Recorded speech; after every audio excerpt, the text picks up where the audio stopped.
We're learning the Maamar, Arba, Rashe Shanim, the Maamar from the 15th of Shvat that the Rabbi said 1971, and the Rabbi gave out 1991. And as we mentioned earlier, this Maamar was said by a Fabrengen, in which the Rabbi came out with a new mitzvah, which is to conquer the world through limud torah, through the study of torah.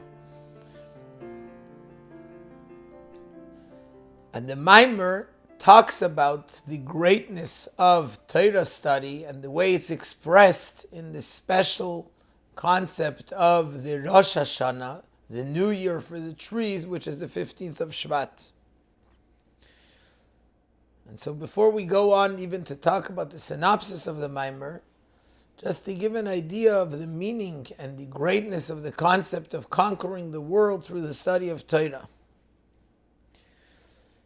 In the simple sense, there's two things that we know. There's Torah and there's mitzvahs. Torah is the wisdom of Hashem. Torah is something which is above the world, it's beyond the world. Mitzvahs are commandments that are involving and that they involve the person and they involve the world. Mitzvahs are there to change the world. And that was the big chiddush, the big novel idea of that year, Tezvav Shvat, which it continued later and became Mitzvah Torah, which is the idea of conquering the world through Torah study. Because to conquer the world seemingly should be done through mitzvahs.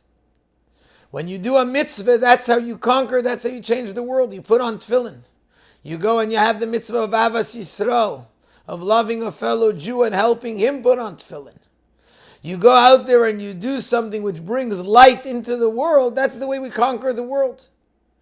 Torah is something which a person does, in which a person connects to Hashem. And here the Rebbe is bringing out a deeper concept, which is conquer the world through Torah study. And as we're going to explain and understand this here in the Maamar. On the beginning of the Maamar that we learned last time, the Rebbe asked the question, first of all, what's the whole idea of Rosh Hashanah? Rosh Hashanah is the head, the beginning of the year. And seemingly the beginning is connected to Rosh Chodesh, the beginning of the month when the moon is still small, when it's not at its completion. When it's a dot, when it's one mere point, because that point includes everything that follows. And that's what a Rosh Hashanah is, includes everything that follows. And that's why the other three Rosh Hashanahs are on a Rosh Chodesh, on the beginning of the month. And yet, Rosh Hashanah for trees, according to the opinion of Beis Hillel, and we know that halacha is like Beis Hillel, that Rosh Hashanah for trees is in the 15th of the month, when the moon is at its fullest, at its zenith, when it's full, when it's complete. How does a complete and a full moon connect to Rosh Hashanah, the head of the year, which is the head that includes everything that follows? And so to explain that, the Rebbe began by explaining the whole idea of the Gimel Regalim, of the three primary holidays of Pesach, Shavuos, and Sukkot, that they're all connected to the 15th of the month. Pesach and Sukkot are on the 15th of the month, and Shavuos doesn't have a specific date in the Torah. It's the 50th date from Pesach, which is the 15th of the month. They all have to do with completeness, and the reason is because what happens on a Yom Tov, there's a special light that shines in the world. And that light gives a Jew the power to be on a special level. It gives him the strength and the power with all these, with everything that the Yom Tov includes and with everything that the Yom Tov has to do with. So it comes Pesach and Shavuos and Sukkot, they all have to do with the 15th of the month, the fullness of the moon, because we know that the moon obviously is always full. The fullness of the moon means when the light of the moon is at its strongest point, the revelation of the moon. It's revealed, there's the light in its fullest sense. That's what a Yom Tov is. A Yom Tov is the fullest light, the light in the fullest sense. And the Rebbe continues that all the Yomim Tovim have to do with the time, with the different seasons, with regard to crop, with regard to produce in the field. Whereas Pesach is called the time when it's this man bishul sa'odim, it's a time when the barley becomes completely ripened. And that shows on the first gate, which is the gate of Yira, fear of Hashem. That's what light and that's what revelation we receive on Pesach. Shavuos has to do with man bishul chitim, the time when wheat ripens. Wheat is food, is human fodder, unlike barley, which is animal fodder. Barley is the idea of the awe of Hashem, which is something which we have to feed the nefesh habahamis, our animal soul. That our animal soul should be overcome with an awe of Hashem, with a fear of doing something wrong. Whereas chita, wheat, is what we feed our godly soul. That's torah, that's the study of torah. And then the Rebbe explained that this idea of study of torah and wheat is only a type of tree. But full trees, the fruit of the trees, the Rosh Hashanah for the fruit of the trees, that's the idea of when a person has the connection to the study of Torah. That's the Rosh Hashanah for the study of Torah, which is why it's Eitz Hasadeh ki Adam Eitz Hasadeh. Adam goes on the intellectual aspect of a person. And then the Rebbe explains that that's the two ideas that we're dealing with over here. Because there's two reasons why Torah and mitzvahs is called planting. One reason is because when a person does Torah and mitzvahs in that manner, he refines the body and the animal soul. And as such, he brings out the essence of the reality and the real true root and source of the animal soul, which is higher even than the godly soul. And that's the concept of planting, that through planting, through dealing with something lower, with something separate, with something on a very low level, as a result we get to the highest level. Just as when we plant, things grow, which means that the Torah and mitzvahs are there to refine, to elevate, to take the animal soul and bring it to its full potential, to its full reality, which is higher even than the godly soul. Because it's something which has been changed, something which has been revealed, the essence of its connection to what Hashem wants. And there's another idea of planting. Planting is that when we plant in the ground, we take a seed, and as a result, the seed becomes totally rotten. It rots and it disintegrates. And as a result, it reveals the power of growth that's in the ground itself. And that is also the concept of planting. And that's why we call it zriya, planting, because through the bittul, through the self-nullification, which comes from the fact that a person is involved with torah and mitzvahs, which means that the person gives himself over totally.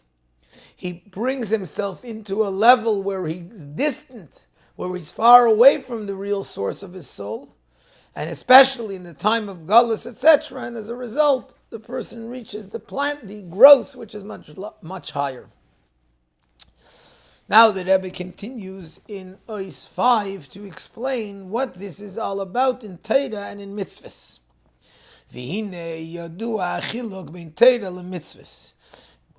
There's the known difference, which is explained in many places in Chassidus, between Torah and mitzvahs.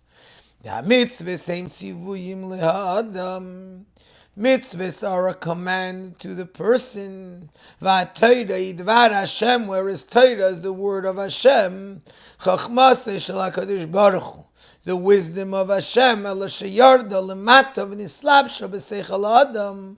Only it came down into this world and it became enclosed in the human intellect. Meaning, what is a mitzvah? A mitzvah is Hashem telling a person, do this. Do this in the world. There is a famous concept which has been spoken about many times, and that is if you have a person that is, for example, you could have had the biggest chassid, the biggest Mesiras Nefesh Chassid, person who gave his life away in order to spread Torah and Yiddishkeit, and he's locked up in Siberia, and he's not able to do Torah, he's not able to do mitzvahs, he can't do the mitzvah of matzah because he doesn't have the physical matzah. He tried, and he begged, and he asked, and he threatened, but yet he didn't get matzah. When it comes Pesach, he sits down and he thinks about all the Maamarim and Lukutei Torah, and all the Maamarim and all the Hasidic explanations and discourses regarding matzah, and perhaps he even thinks about the Kavanas or Arizal, all the greatest thoughts that one has to have when eating matzah, and he thinks about the spiritual meaning of matzah. He doesn't have it physically because it's not his fault, he doesn't have it. And yet, he didn't accomplish the mitzvah of eating matzah. On the other hand, you can have a person who's walking in Manhattan, and someone asks him, are you Jewish? He says yes, and he gives him matzah.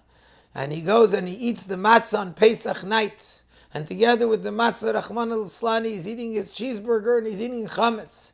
But he was told, eat this on Pesach night. He did the mitzvah of matzah, the other didn't. Because mitzvahs is a commandment to a human being, to a person in the world, to do a physical thing. Mitzvahs is Hashem telling us what we should do. We can't do mitzvahs by having spiritual intentions. Mitzvahs means this is the action that we, a person down here, must do. Torah, on the other hand, Torah is the word of Hashem.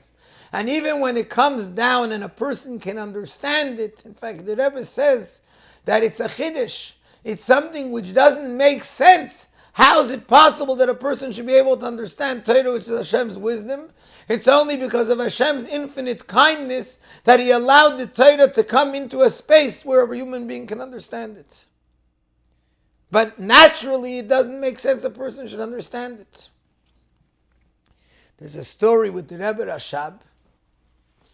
That the Rebbe Rashab one time was sitting on the couch, and he was deep in thought about deep Hasidic concepts and ideas, to the extent that he was like as if not here, he wasn't in this world. He was sitting like that for hours and hours, until he sort of awakened from his state that he was in, from his trance, so to speak, that he was in. And he started talking to the Frierdiker Rebbe, who was with him then, and he started discussing things in the conversation in order to try and figure out what day of the week it is, what day of the month of it is, where they are, because he had gone totally out of the world. And later he said that this all happened at this time. He was thinking about the basis of the famous Hemshech of Ayin Beis, the famous, one of the most deepest Maamarim, or continuation, a series of Maamarim of Chassidus. This can happen through learning Torah, because when a Jew learns Torah, the Torah itself is something that's above the world, and when he gives himself over to Torah, he's now above the world, he's now not part of the world. Torah remains the word of Hashem. Hashem allowed it, through His infinite kindness, in a miraculous manner, to come down, to be able to be understood and grasped by a human mind. Mitzvahs are, in the first place, are commandments, physical commandments to a person down here. Umizem, move on from this, it's understood, the Rebbe says, the Shnei Inyanim Manal Shebizriya, Birur Aguf V'Nefesh Abba Misu Bittul the Kabbalah Seil, Hem Bikir B'Kiyuma Mitzvahs. These two concepts that we mentioned earlier regarding planting, which means refining the body and the animal soul. That's one concept. The refinement of the physical, which is we call Zriya, planting, because you're dealing with something that's distant from the actual godly world. And the second thing is the bittul of Kabbalah Seil, the total self-nullification, that I do it because I was told to do it. Both of these are mostly with regards to mitzvahs. That in mitzvahs a person is dealing with his animal soul, and in mitzvahs a person does things just because he was told. Mashenkin b'Torah, However, by Torah it's different. Why? The mitzvahs shem tzivuyim le'adam. Mitzvahs that they're a commandment to the person, they deal with the person, the whole mitzvah is talking to the person. Over there one can say that their sole or main primary purpose is in order to refine the creation, the world, the physical and animal soul. To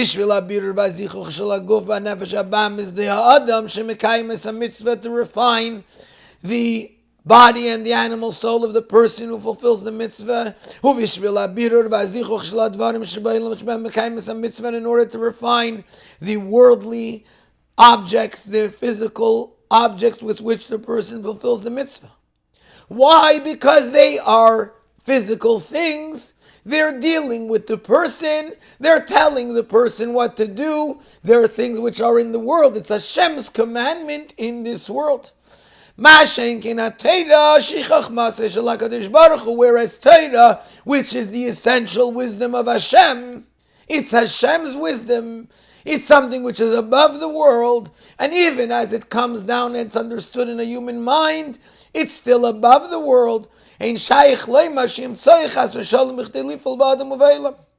not possible to say that it's, God forbid, there as a means to an end to refine the world. Mitzvahs are a means to an end because they talk to the person. They tell the person what to do in the world. Torah is Hashem's wisdom that's above the world. It can't be a means to an end. The fact that it's true that Torah does affect the person. Torah does cause that the person who studies it becomes more refined, becomes better, becomes a different person. Who shall yidei limud ha-Torah shaloi nimsheches b'chachmasei shel HaKadosh Baruch Hu shelamayla me'elam. That's that through his Torah study, the wisdom of Hashem that's above the world comes down into him. And the fact that the Torah comes into the person who studies it is in a way that the person becomes one with the Torah. That's true, but that's not what it's about. You can't call the Torah, or you can't fully call the Torah planting. Planting means it's there in order to accomplish something. Torah is the wisdom of Hashem, it's above the world. And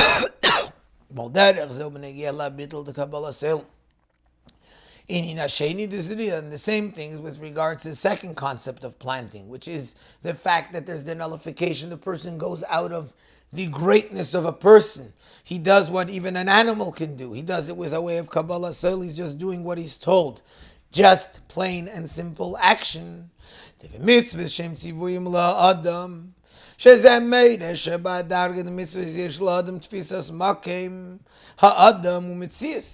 Mitzvahs, which are commandments to the person, which means that the level of mitzvahs the person does have some type of existence. The person is there. He has to be there because it's talking to the person. You can't have a mitzvah unless there's the person who does it. A mitzvah needs a person to do it.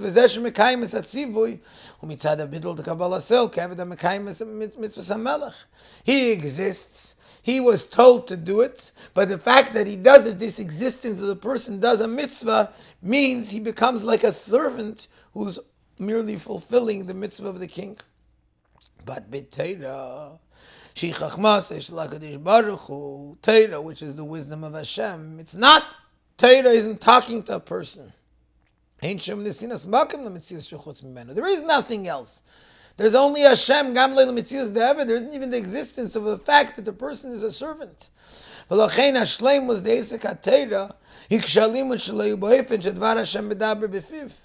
ultimate Torah study is when a person studies and learns the Torah in a way that the word of Hashem is the one that's speaking from his mouth.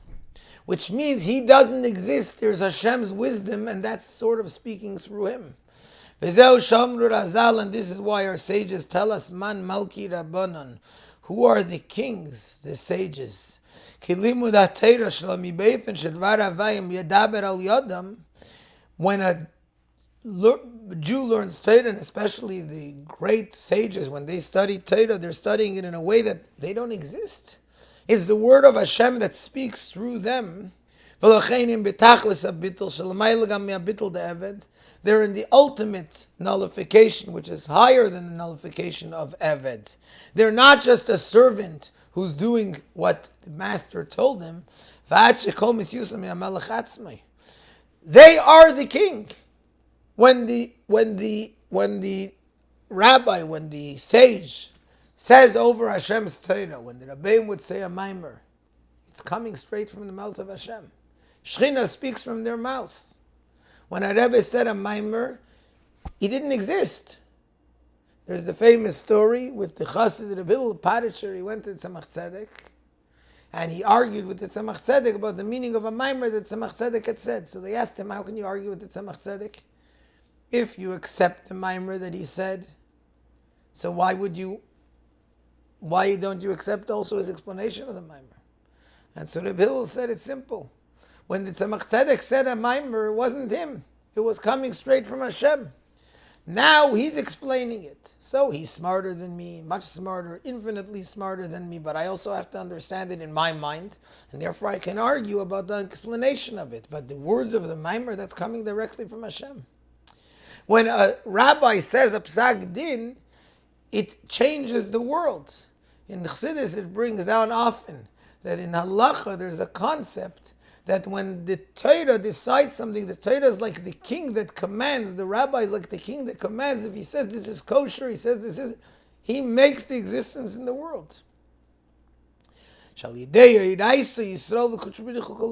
that's the fact that through Torah, the people of Israel and Hashem become all one.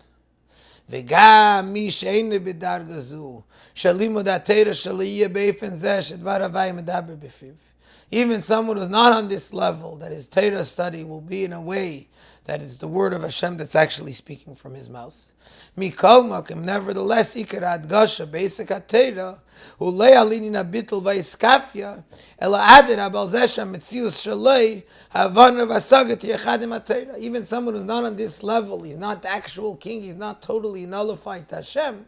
But the fact is that in mitzvahs, the emphasis is planting. The emphasis is that I'm not doing what I want, I'm doing what I'm told. In Torah, the emphasis is that I'm understanding Hashem's wisdom. My existence, my understanding becomes one with the Torah, which is above the world. It's not that I now become the servant. It's not planting that I become the servant. It's rather giving myself my mind to be able to understand and concentrate and realize and recognize Hashem's wisdom. So it's not planting that's there. The Rabbi continues to explain, B'zeu she'amru, and this is why the sages tell us, L'olam Yilmeid Adam b'makim sheli b'chafetz.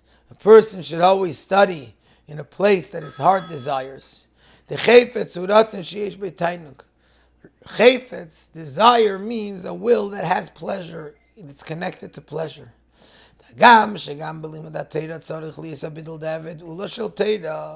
Even though it's regards to Torah study, there must also be bittul. A person has to still accept the yoke of Torah, to accept and to give himself over to what the Torah says. And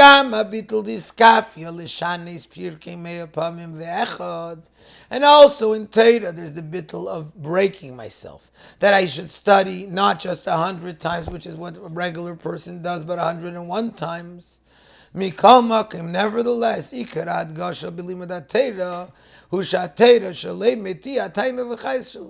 the main emphasis in Torah study is that the Torah that the person learns is not in breaking the person, but rather that he should understand it, and that the Torah she learns should be his pleasure and his excitement. And that's why we say, to the extent that the halacha is, Ein Adam leimed el makom sheli b'chafetz. Even if there's a person who wants to learn one thing, and his parent or his teacher wants him to learn something else, he has to follow what he wants, because he's only able to understand it if he has the desire and the excitement. That's what Torah study is all about. Mitzvahs, we don't say that. You do a mitzvah, you do what you don't want. You do what you're told to do. Torah, it's my understanding, my feeling, my excitement becomes one with Hashem. Kishleimer tamla, so what's the reason for this?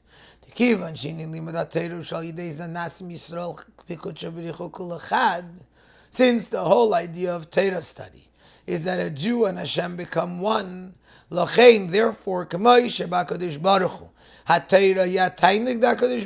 just like regarding Hashem, the Torah is Hashem's pleasure. That the Torah says, I was Hashem's plaything, so to speak. Same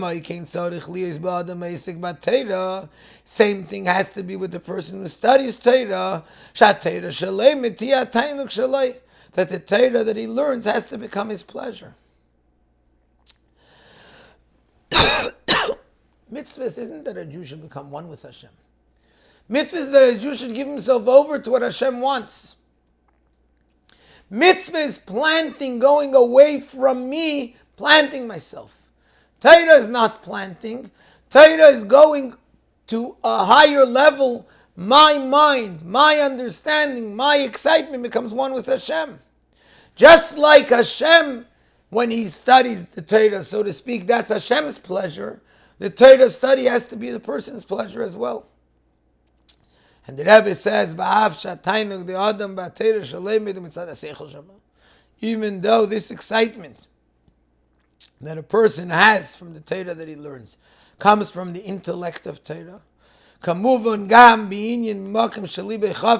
also understood from the fact that his heart has to desire it, which means he has to understand it, he has to want it, he has to have an excitement in it. So it's true that outwardly the reason why I understand the Torah, specifically when I have an excitement in it, is because I understand it, my mind understands it. But the inner reason for it is because it's Hashem's pleasure, it's because it's Hashem's tainug and Hashem's plaything. Being that the Torah and Hashem is all one, and the Jewish people and Hashem are all one, so the Torah is not just Hashem's pleasure, it becomes a Jew's pleasure as well. Outwardly, he feels as if his pleasure comes from the intellectual aspect of Torah, but inwardly, really, because I'm one with Hashem and Hashem enjoys the Torah, that causes me to enjoy the Torah also. The oneness that a Jew feels with Hashem when he studies Torah, the excitement of Torah study is because a person is totally one with Hashem. In mitzvahs, sure, a person can feel an excitement that he gets to do a mitzvah, but in mitzvah it's not about the excitement, it's about action, even though I don't want to do it. The bittul Rabbi was once traveling, and on the way back from the trip, which he went for whatever reason it was, he asked the people, his aides that were with him, that they should tell the wagon driver he should whip the horse fast. He needs the horse to go fast. And the faster he went, he said faster, faster, until the horse was running so fast, it just collapsed. And so he said, change the horse, get a new horse. While this horse recovers, we can't wait. And the new horse went and again collapsed. And he got another horse and they were wondering, what's he rushing? What's the big rush? Is there something really important that he has to do? And finally he got back home, the bittul Rebbe, and without even taking off his coat, he jumped out of the wagon and ran and grabbed a Gemara and to sit and learn Torah. What gives that push? Because the Jew is one with Hashem, just like Hashem is excited about the Torah study all the time, a Jew becomes excited that this becomes his excitement. But it's not zriya, it's not planting, it becomes one with a person. So in mitzvahs, a person is elevating the world, a person is going out of himself. In Torah, a person is connecting to something higher and deeper, he's connecting himself to the oneness with Hashem. Continues the Rebbe to say in Oizvav Yishleimar Dishnei Oinyanim Shabbat Torah Merumazim Bechito Vilon. These two concepts of Torah, they're hinted at in the two concepts of wheat and of a tree. That means the two concepts of Torah, the way it's connected to mitzvahs and therefore to planting, which is one of the two ideas of planting, which is both connected to each other, refining the world, going out of myself. And the idea of torah, that I become one with Hashem, it's not planting in the contrary, it's an existence. This is like the ideas of wheat and of trees, as we mentioned earlier. That what? Wheat is really grain. The gamle das riurak minilan. Even Rabbi Yeshua, who says that chita is a tree, that wheat is a tree, it's only a type of tree. It's not that it's really a tree, that it's a full tree. It's not fruit of a tree, but it's a kind of tree, it's a type of tree.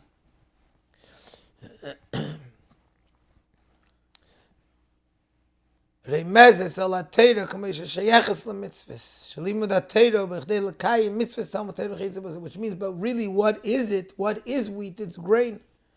It's produce. So that shows on Torah the way it's connected to mitzvahs. Why is the person learning Torah? In order to fulfill the mitzvah of learning Torah, which means he's doing it in order to plant, in order to do a mitzvah, in order to do something which he's told as a servant does. But the essence of Torah, the godliness of Torah, the pleasure of Torah, that's hinted at in a tree. What's the greatness and the advantage of a tree over grain, over crops?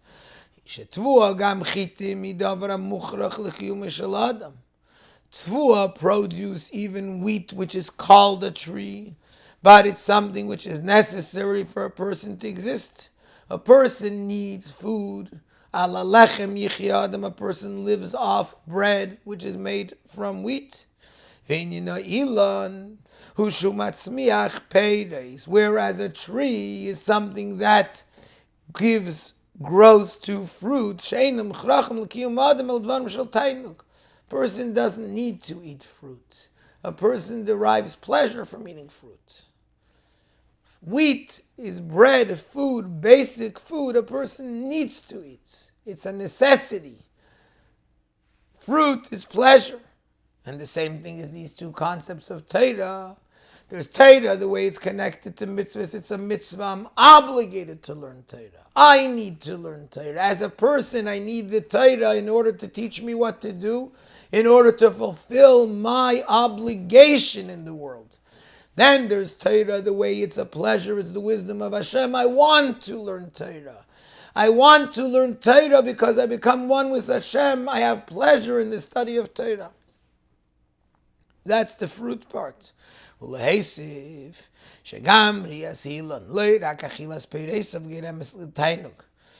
Rabbi now, that the pleasure that comes from trees is so great that not only when we eat the fruit of the tree do we derive pleasure out of it, but even just seeing the tree causes pleasure to a person. Like we say, Vayatzmach Gomer kol eitz nechmad lemara. Gomer, that Hashem made grow in the Garden of Eden all types of trees which are beautiful, which are pleasurable to look at, to behold. And like we see this clearly, Shatil began taking a walk in a garden, which is the place where trees grows, is a pleasurable thing. There's a bracha that we make on seeing the trees, the fruits of the tree. Now, based on this, the Rabbi says, now we can understand the advantage of Rosh Hashanah for trees over Rosh Hashanah for vegetables. Even though vegetables means not just vegetables but produce, which includes wheat, which is human fodder. Like we said, human fodder is hints on Torah.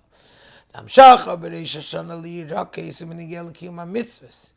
Amshacha, what's drawn down, the light, the godly energy that there comes on the Rosh Hashanah of produce, is connected to mitzvahs.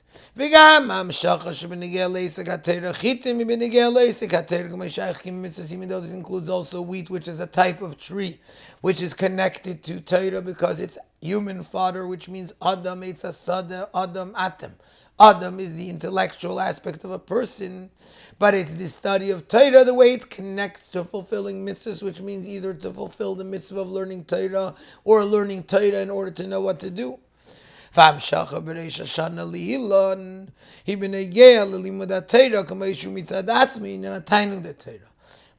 is drawn down? What godly energy comes on Rosh Hashanah of trees? On the 15th of Shvat, that's Torah study, the way it's on its own. That's the pleasure of Torah. So what do we have here? What we learned is the concept of Rosh Hashanah Le'ilan. We learned about mitzvahs. Mitzvahs is doing because I have to do. Doing because I was told to do. Doing because I need to do it for my own sake in order it's a means to an end. Then there's Torah, which is the wisdom of Hashem that's above the world. In Torah itself, you can learn Torah in order to do the mitzvah, or the mitzvah of learning Torah, or in order to know how to do the mitzvahs. The necessity of Torah study. And then there's Torah study because it's Hashem's wisdom and it's something which is above the world. It's something that I lose myself in. There's something which is the greatest pleasure that a person can have. And that's Rosh Hashanah for trees, fruit which are pleasurable. Now the Rabbi continues, what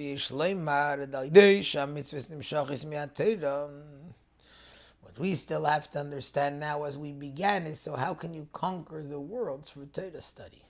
I can understand that you can conquer the world through mitzvahs because mitzvahs are there to change the world. I can understand that you can conquer the world through Torah study, which teaches me how to do a mitzvah, or through the mitzvah of studying Torah as the greatest mitzvah that there is. But how through Torah study, the essence of Torah study, which is above the world, how does that change the world? So the Rabbi explains now, through the fact that mitzvahs come from Torah,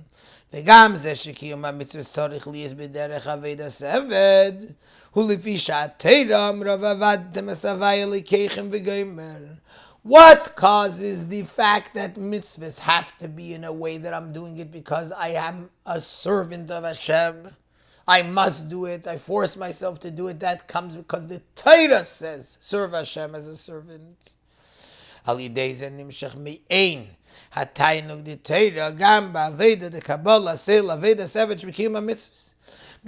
what causes mitzvahs to be mitzvahs? The Torah causes them.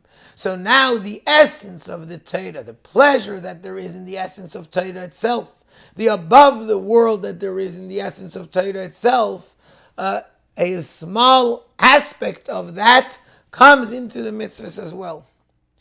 And the Rebbe explains this with an analogy, with an example. Like it's explained in Hemshech Tafresh Samach Vav in the Maamar of the Rebbe Rashab.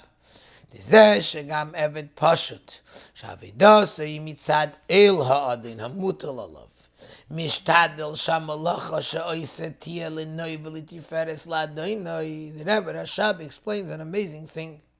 We know that there's two types of people. There's a sar, a minister, someone who's a important person in the king's palace. When he does what the king wants, he enjoys it. He wants to. He understands it. He recognizes and has an understanding in the way the king runs the country. When a servant does it, and especially an Eved Pashat, a simple servant, he's doing it because he was told. He doesn't understand why. Not only he doesn't understand why, he has no connection to understanding. He's a simple person. He just knows. He's told to do it. He does it. Now, says the Rebbe Rashab, we still have the concept. You can have a servant that does it because he was told to do it. He does it. He doesn't care what happens, how it happens. He just wants it to be done. Sometimes you have the idea of a servant, and we can see it sometimes in the world. You can see the simple person in the world who does work. You can see two types of people who do work, or even a domestic worker whose job is to do the most simple tasks, and they get paid whatever they get paid for doing these simple tasks. And yet you could see one who does it and tries to get it done and over with, and true, maybe to get it done properly, but that's only because that's the way my master will be happy and I'll be able to get paid. Then you have someone who it doesn't matter the fact that the master said to do it and I did the job. They'll go out of their way to make sure it's perfect and beautiful and that everything is exactly in its place the way it's meant to be. Why? If they're doing it only because they were told, why do they have this concept of wanting it to be beautiful? And it's the same thing, the simple servant who's us. We do what Hashem wants, but why do we have that excitement that it should be beautiful?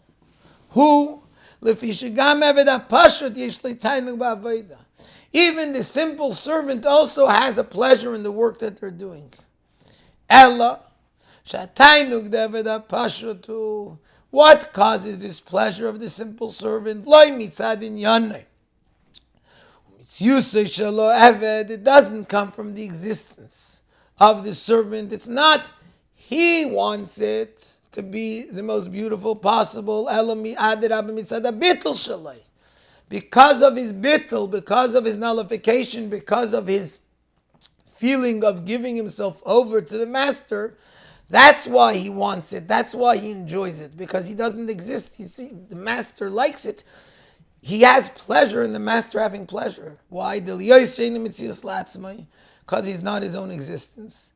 He doesn't exist. The pleasure of the master becomes his pleasure. And it's the same thing in a person serving Hashem. In the avodah of Kabbalah Sale, of accepting Hashem's yoke, there's also the idea of pleasure.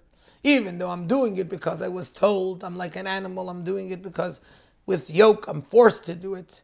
But nevertheless, there's the pleasure. But it's not my pleasure, it's the fact that I don't exist. It's Hashem's pleasure that I feel in it. Because of his just like we said, the pleasure of the servant is the pleasure of the master. So also, because what causes the avodah of Kabbalah Sil? What causes a person to do simply in order to do? The fact that the torah says so. Torah is pleasure, so that brings that pleasure also in the action of the person.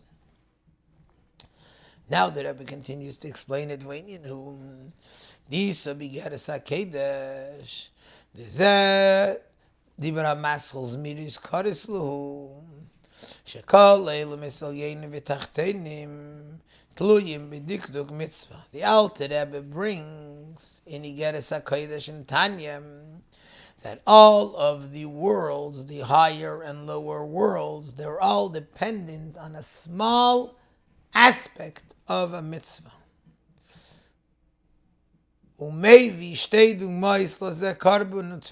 Alter Rebbe is bringing it in connection to the fact that David HaMelech, even when he had a hard time in his life, even when he was running away from Shaul, even when he was pursued by his enemies, he was able to sing and be excited in his Torah study because he realized that the Torah is so great that everything in the world, all the sustenance and godly energy that comes into the world is dependent on one small aspect of the Torah.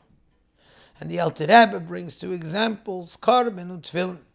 One example is a korban, that if a korban is brought and there's one small part in the korban in receiving the blood or in spritzing the blood on the mizbeach which is done wrong. For example, if a person spritzes the blood on mizbeach with his left hand instead of his right hand, etc.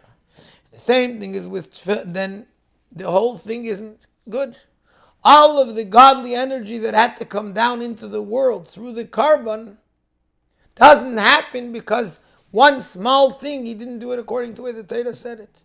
Same thing is with tefillin. If a person put on tefillin and he does one small aspect in tefillin not the way the Torah says, all the energy that comes through tefillin didn't happen. That's the two examples the Alter Rebbe brings. And the Rebbe's father, Rabbi Levi Yitzchak, explains in his notes on the Tanya that the Alter Rebbe didn't just randomly choose the two mitzvahs of Karban and Tefillin, but there's a reason. The whole concept, the whole aspect of mitzvahs is to elevate the world, and to draw down the godly energy into the world, which is Ratzu v'Shuv. Ratzu is elevating the world, the yearning to connect and to go out of one's existence and connect to Hashem. Shuv is to draw down the godly energy into the world. And that's everything of Torah and mitzvahs, like the Alter Rebbe explains in the Bramaschel, in connection to Parah Aduma. That's why Parah Aduma is called Chukas HaTorah, because it includes everything of Torah. In Parah Aduma, there's the burning of the Parah, the ashes, that's the Ratzu, the going up, the elevation of the world. And there's Shuv, drawing it down, putting it down into the running water. And this is why the Alter Rebbe in Tanya specifically mentions these two mitzvahs. Karban is elevating the world. Ratzu. Tefillin and Tefillin is drawing down godliness into the world. Like the Alter Rebbe explains in the Maamar of the Nisachim, that it says in Gemara that Nisachim pouring the wine on the Mizbeach by a Karban is just like the idea of Tefillin. Because it draws down, Karban is to elevate the world, and in the Karban there's drawing down the godliness into the world. That's through the Nisachim pouring the Mizbeach. And the same thing is there's Krishma and Tefillin, that Krishma is yearning to connect to Hashem, Mesirus Nefesh, elevation, Ratzu, and Tefillin is bringing it down into the world, which is why the Tefillin we put on the head, for example, and the Ritzua, the straps of the Tefillin, come down even into below the person's waist, which is the idea of drawing down that highest level into the world. So that's what the Rebbe's father explains, that's why the Alter Rebbe mentions these two mitzvahs, because this is the general idea of Torah. So everything of the world, all the godly energy in the world is dependent on one small aspect that the Torah says, and specifically both in the elevation of the world and in drawing down the energy into the world, in Karban and in Tefillin. And the Rebbe asks, man, Negeya. So the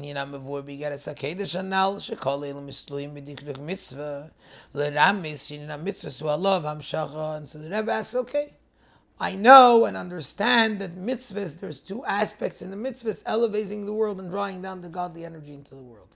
But what does that have to do with here, with the concept that everything of the world is dependent on one small aspect of the halachos of the Torah? Rabbi explains v'yishleimar d'zeh shemevayir b'geres hakedesh shekol elam istluim b'dikduk mitzvah hu agdam l'ma shekasav sham la'achri zeh shekol ha'elam is b'teilim b'metzius l'gabi dikduk echad b'dikduk torah. Rabbi says like this: the Alter Rebbe, in fact, in this Igeres HaKodesh is bringing two things. One point is the fact that all the worlds are depending on one minor detail of a mitzvah. But that is a preface to a higher idea, which is that all of the worlds are dependent on a minor detail of Torah. It says, where do we see that?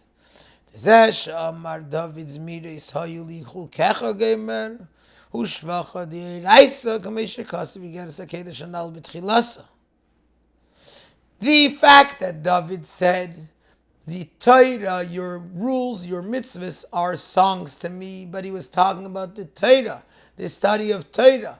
As the Gemara and as the Alter Rebbe says there, that David HaMelech, when he studied Torah, he felt the greatest joy because everything is dependent on Torah.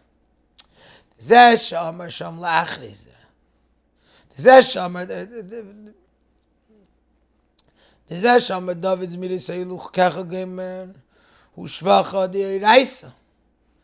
fact that David says your rules are songs for me, he's talking about the praise of the Torah.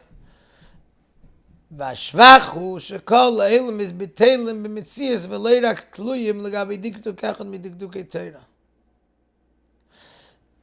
אלא שגילי עניין זה, the Torah הוא על ידי שכל האלם is תלויים בדקדוק מצווה. The Rabbi explains like this. There's two aspects.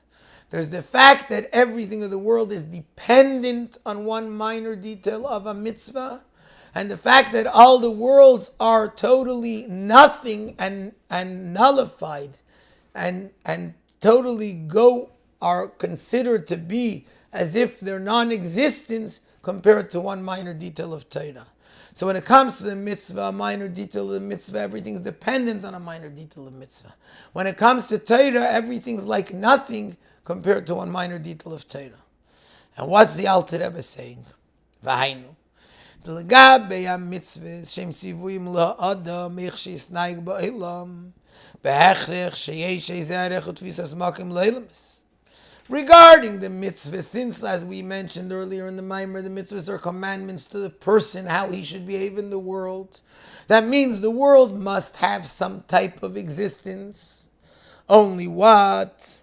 That existence is all dependent on that minor detail of the mitzvah. V'zeh she'elamis and bittul b'mitzvahs hu dafka legabi diktuk echad midiktukei torah. And the fact that the worlds are totally non-existent compared to a minor detail, that's a minor detail of Torah. But how do we see? Where do we get it? Because we see a world. When we see that world, how everything of the world is dependent on a minor detail of a mitzvah, that proves to us that all the worlds are nothing compared to a minor detail of Torah. Because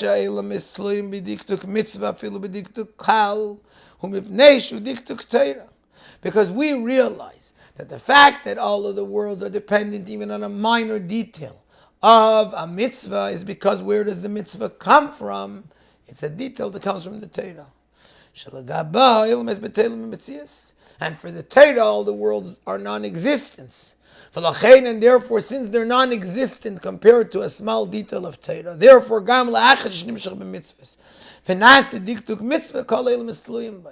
since all the worlds are totally nullified and non-existent compared to a minor detail of Torah, so even when that became now a detail of a mitzvah, everything is dependent on that detail of the mitzvah.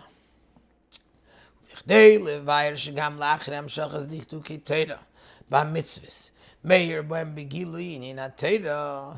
order for the Alter Rebbe to explain why even after these details come down into the mitzvahs, which means that there is a world and there is an existence and we need the existence in order for there to be mitzvahs.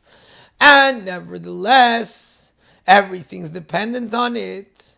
So in order to explain this, Meram is Bigeres HaKedesh, Alidei Avas Udugmois, the Karmut Tefillin. So Alter Rebbe is explaining it by the fact that why is that even when there is an existence, because in mitzvahs you need an existence. Take the idea of tefillin. Tefillin is dependent on time and space. Torah is above time and space. When you study the laws of Korbanis in a place which is outside of Eretz Yisrael, in a time when there's no Beis HaMikdash, and yet it's as if you're bringing a korban in the Beis HaMikdash in the time of the Beis HaMikdash, because Torah is not time and space dependent. Mitzvahs are time and space dependent. If you put on tefillin at night after Shkia, you didn't do the mitzvah. If your tefillin are not exactly beinei necha, in the right place on the head, you didn't do the mitzvah. Mitzvahs are very much dependent on time and space. So you can't say that the worlds are non-existent from a mitzvah because they are existent. What can you say? They're dependent on one minor detail of a mitzvah. Why are they dependent on a minor detail of a mitzvah? Because they come from Torah, which Torah is above the world and the worlds are non-existent from Torah. So when they come now into the world, everything is dependent even on a minor detail of the mitzvah. How does the Alter Rebbe explain this through the idea of halah, elevating, karbanis, and amshacha, drawing down, tefillin, ratzu, and shuv? Yishleiman. Sheinin Allah v'aratza shel mitzvahs u'shenirgash b'hem mekedam k'meishin b'teira shel l'mayla me'elam. The elevation of the mitzvahs, the fact that the mitzvahs cause the world to be elevated and brought up to Hashem, that comes from the fact that it's felt in the mitzvahs, their source, the way they are in the Torah that's above the world. So therefore, since they feel their source in the Torah that's above the world, they elevate the world to a higher level that's above the world, the ratzu that goes out of their existence.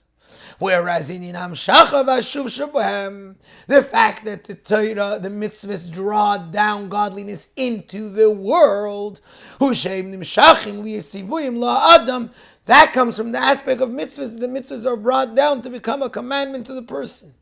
V'gam az, and even then, nirgash b'hem shamakah shalem u'b'teir shalem ma'alam me'elamis.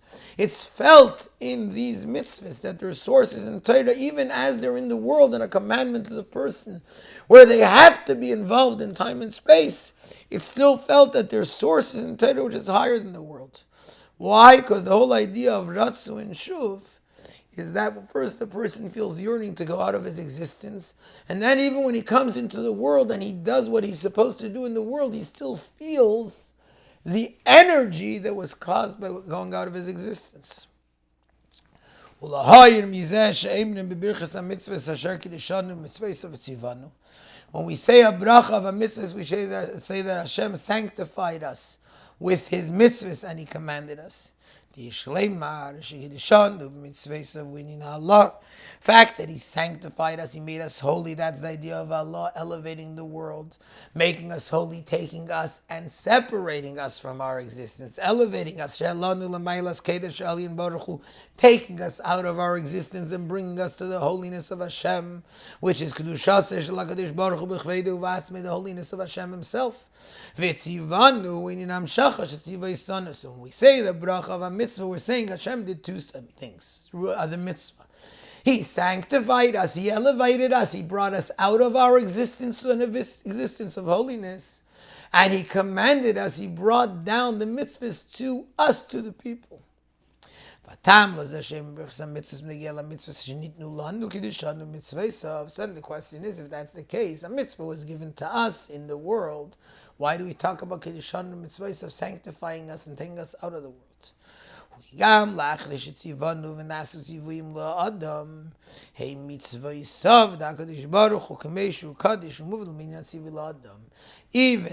mitzvahs become the commandment to the person, they remain mitzvahs of Hashem's mitzvahs, which are above the world. So when we do a mitzvah, since it's mitzvahs of, it's Hashem's mitzvahs, they bring us out of our existence, and then that Kiddushan, that holiness which is beyond the existence of the world, becomes vitzivanu, becomes a commandment to us to do in the world. So now the Rebbe goes back to what we started with. This is why we say that through Torah brings down the pleasure of Torah even into the avodah of Kabbalah Soil, which is in Kiyum HaMitzvahs, where there's no pleasure in it. It's doing it because I was told. The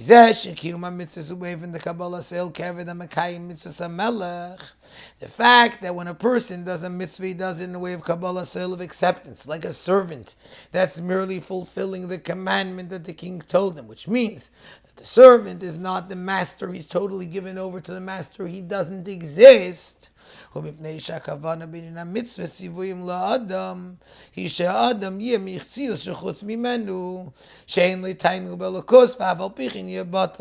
which means, what happens when a person does a mitzvah in a way of Kabbalah Soil? He doesn't become the master. He becomes totally given over to the master, like we said earlier. In Torah, a person becomes one with Hashem, whereas in mitzvahs, a person becomes out of his existence. He does what he's told. Why? Because the mitzvahs means that a person, a human being in this world, who's outside of spirituality, should give himself over to doing a mitzvah, which is the holiness of Hashem. But then when we bring down Torah, which is an essence which is higher than the person totally, into the concept of the mitzvahs, that the mitzvahs come from being a commandment of the Torah. Beha mitzvahs. Uveha avodah the Kabbalah sail into the mitzvahs and the avodah of accepting Hashem's yoke. Why? Because why are we doing the avodah of an eved, of a servant? Because the Torah told us, va'avaditem serve Hashem. Nirgash, as a result, it's felt. It's not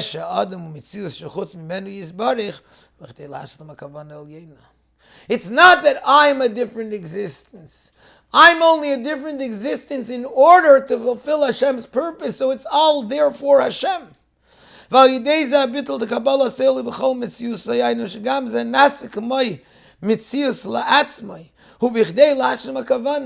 becomes my entire existence. Why do I exist? Which I have to exist in order to fulfill the commandment as a human being, as an existence, in order to fulfill the will of Hashem. And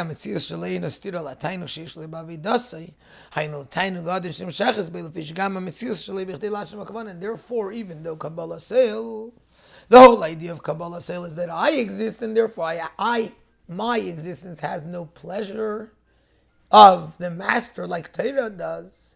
But nevertheless, as a result of the fact that it comes from Torah, that my existence is there in order to fulfill the will of the master, so therefore now even my existence is not a contradiction, doesn't go against the pleasure that I can have in my avodah, which means the pleasure of the master, because even the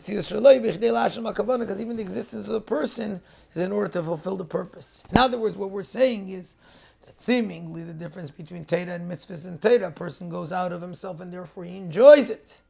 In mitzvahs, there's no enjoyment. I'm doing what I'm told. Nevertheless, Torah brings into the mitzvah that a person can do, that even the fact that I'm doing what I'm told and that I don't enjoy it, that itself becomes my enjoyment and my pleasure, the pleasure of the master. Now we can understand what it says. We brought from Tafresh Samachvav from the Rebbe Rashab. The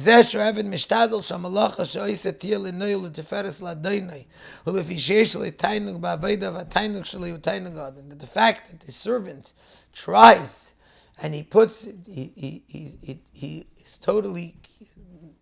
full effort into the fact that even what he does, even though he does it because he was told to do it, but he tries to do it in the most beautiful way. Because the fact that the master has pleasure, it's not my pleasure, it's the fact that the master has pleasure, that becomes the pleasure of the servant. Seemingly it's not understood.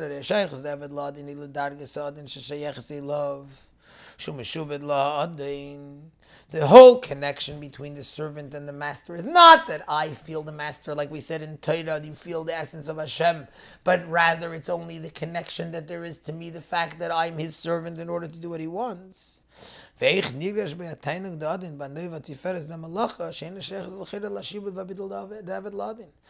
could there be felt the pleasure of the master in the beauty of the work that he's doing, which seemingly has nothing to do with the servitude and his giving himself over to his master?